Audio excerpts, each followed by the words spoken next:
Pane video rikutendera pasocial media raGeneral Chiwenga rikutendera pasocial media mukunoona pahendo yakanzi gachange uri yakanzi CN mukungunugwa iro rinobuda richitaura mashoko ezviri kuitika.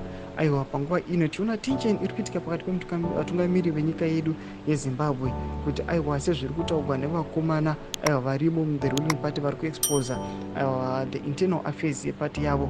Panapa pane a shocking video rikutendera rikunzi aiwa you must remember General Chiwenga's words. Sana mina mashoko amudanyogwa pana munogwa subscribe or like turn on the bell kuti mutapende yagachanga anoposta the video ramukona rikanzi reminder onyora chiti reminder. Vice President Kuti Chiwenga has been suggesting that the country's constitution can be amended to suit the needs of the government.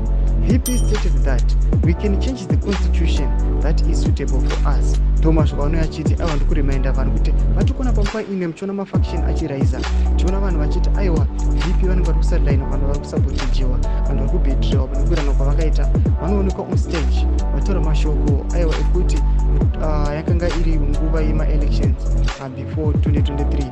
Taura mashoko achiti aiwa our presidential candidate ndiiti Mnangagwa, we can elect him as our presidential candidate kusvika madhongo nenyanga angoramba aripo, unyange mutemo chiri 2 term we can change that.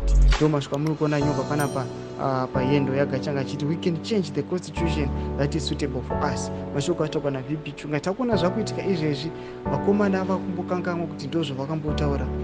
Information iri kumbobuda aiwa yatiri kuona kuti aiwa zviitiko zvatiri kuona kuti some guys vanenge vari mupolitics vanotaura zvinhu vasati vafunga. Chipotisa mafungiro enyu nori kudii pamusoro pechiitiko ichi. Aiwa bvena comment section medu, so subscribe or like pamwe chete nekuturn on the bell icon.